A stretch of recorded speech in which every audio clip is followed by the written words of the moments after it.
Asalaamu calaykum daawadayaal kusoo dhawaada barnaamijkeennii falanqaynta ciyaaraha qodobada barnaamijkeena aad ku maqli doontaan waxaa ka mid ah Alexandro Del Piero oo saadaaliyay kooxda ku guuleysan doonta koobka kooxaha adduunka Chelsea oo dhamaystirtay saxiix daayar aad loo qiimeeyo Liverpool oo kusii dhawaanaysa saxiix daafac aad loo qiimeeyo Jordan Klopp oo si aan gabasho lahayn u aflagaaday tartanka Mareykanka ka socda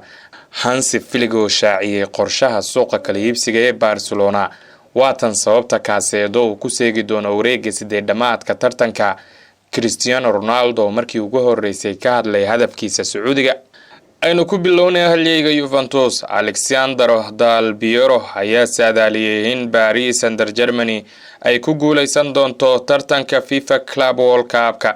Del Piero ayaa aaminsan kooxda haysata horyaalka Faransiiska ee Liga 1 ay ku guuleysan doonto bisha soo socota iyadoo uu dhawaan ku guuleysatay Champions League toddobaadyo ka hor si kastaba ahaatee sida saadaasha Del Piero ay run u noqoto Paris waxay u baahan tahay inay garaacdo kooxda Inter Miami wareegga 16 fiidnimada caawa haddii Paris Saint-Germain ay garaacdo kooxda Major League ama MLS-ka waxay u gudbi doontaa wareegga sideedamaadka koobka kooxaha adduunka yaa ku guuleysan doona koobka kooxaha adduunka Juventus tani waa sida ay riyadaydu tahay laakiin uma malaynaya inay dhici karto Del Piero ayaa u sheegay warbaahinta wuxuu intaasi ku daray aniga ahaan Paris Saint-Germain ayaa ku guuleysan doonta kooxda kubadda cagta ee Chelsea ayaa daatmood kala heshiisay saxiixa ciyaaryahan Jeremy Getinis sida ay sheegayaan wararka Blues ayaa muddo dheer wada hadal kula jirtay daatmood si ay uga helaan ciyaaryahanka qiimaha badan kooxda Chelsea ayaa xidigani kala heshiisay ama ka saxiixatay heshiis gaaraya ilaa sanada 2030 xidiga ayaa la rumaysan yahay in waqti horeba uu ku baasay tijaabada caafimaad ee ugu horeysa qarashaadka xagaaga ee kooxda Liverpool ayaa u muuqda mid sii socon doona xilli ay ku sii dhawaanayaan saxiixa ciyaaryahan Mark Guehi daafaca Crystal Palace ayaa lala xiriirinayaa dhowr kooxood oo sare kadib markii ay caddaatay inuusan kordhin doonin qandaraaska uu ku joogo kooxda Salzburg Stadium laakiin Liverpool ayaa hadda ku jirta booska ugu sareeya waxaana wada hadallada u dhaxeeya dhammaan dhinacyada ay dhici doonaan 24 saac ee soo socota waxay noqon doontaa ganacsi kale oo cajiib ah oo ay markaasi ka yimaanayaan Liverpool kuwaasi oo ay ku raacayaan hanashada horyaalka ku dhawaad 200 milyan ay ku qarash gareeyeen suuqa kooxda haysata horyaalka Premier League ayaa Fiorentina Wars kaga soo iibsatay Leverkusen lacag gaaraysa 116 milyan oo euro Milot Kerkes ay ka soo qaadatay Bournemouth lacag 40 milyan oo euro xilli Jeremy Frimpong Leverkusen oo kaga yimid lacag 30 milyan kooxda Liverpool ayaa halkaani ku ekaanaynin waxayna doonayaan inay u dhaqaaqaan ciyaaryahanka England ee Guehi wali ma jiro arrimo badan oo ka hortaagan in la dhameystiro heshiiskan laakiin Liver ayaa ka shaqeynaysa sidii ay ku heli lahayd daafacani daadayar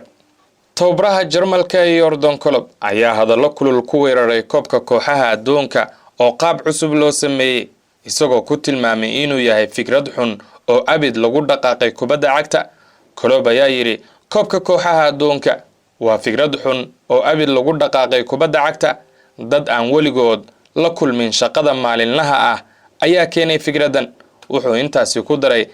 xagaagii hore waxa jiray koobab badan iyo Euro la ciyaaray xagaagan waxa jira koobka kooxaha adduunka xagaaga dambena koobka adduunka tani waa wax lala yaabo waxaan ka baqayaa in xilli ciyaareed ka dambe ay dhacaan dhaawacyo aan hore loo arag oo soo gaara ciyaartoyda haddii aysan dhicin xilli ciyaareed ka dambe waxay dhici doonaan xilliga koobka adduunka uu jiro koobka kooxaha adduunka ayaa ka socda Mareykanka iyadoo ay ka qayb galayaan 32 kooxood tartanka ayaa imaanaya kadib markii xilli ciyaareed aad u dheer la ciyaaray taasi oo saameyn ku yeelan karta caafimaadka ciyaartoyda iyo awoodda ay ku sii wadi karaan bandhigooda aadka wanaagsan sida uu qoray wargeyska Sport tababaraha cusub ee Barcelona Hansi Flick ayaa wali doonaya saxiix cusub xagaaga inkastoo kooxda ay durba dhamaystirtay heshiiska Juan Garcia iyo Ronny Berger isla markaana ay ku dhowdahay inay soo xirigeliso Nick Williams Hansi Flick ayaa la sheegay inuu si cad u gudbiyay liiska ciyaartoyda uu doonayo kahor intaanan fasaxa la gelin isagoo rajo weyn ka qaba in kooxdu ay xoojiso suuqana ay xagaaga gasho waqtiga waa inaan ka faa'iideysanaa ayuu rumaysan yahay tababaraha isagoo arka suuqa furan inuu ku dhisi karo koox heer sare ah. inkastoo uu ogyahay xaaladda dhaqaale ee kooxda haysata, haddana wuxuu rumaysan yahay in tallaabooyin muhiima la qaadi doono. haddaba laba meel ayuu muhiimadda saarayaa macallimu Hansi Flick. daafaca dambeedka, wadahadallo hordhaca ayaa lala yeeshay beddelka Gerard Martin, balse ciyaaryahanka ma doonayo inuu ka baxo kooxda. sidaas daraaddeed diiradda hadda waxay saaran tahay daafaca dhanka midigta, halkaasi oo Kunda uu si xad dhaafa uga ciyaarayay. wargeyska Sport wuxuu xusay in ciyaaryahan Hector Fonte uu weli yahay ciyaaryahan aan qaangaarin, halka Eric Garcia uusan ahayn xalka mugdada dheer. weerarka cusub, Hansi Flick wuxuu doonayaa weeraryahan si uu ugu taageero Roberto Lewandowski.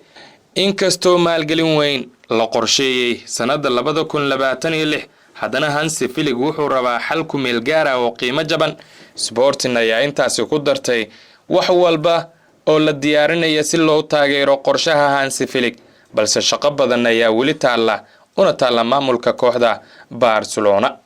Chelsea ayaa la ciyaari doonta kooxda Palmeiras wareegga 8-damaadka tartanka koobka kooxaha adduunka, iyagoo aan heli doonin qadkooda dhexe ee muhiimka Mousias Caicedo kadib markii loo taagay kaarka digniinta labaad ee huruudda tartanka. Caicedo ayaa wajahaya ganaax hal kulana, taasi oo la micno ah inuu seegi doono kulanka muhiimka ee wareegga 8-damaadka.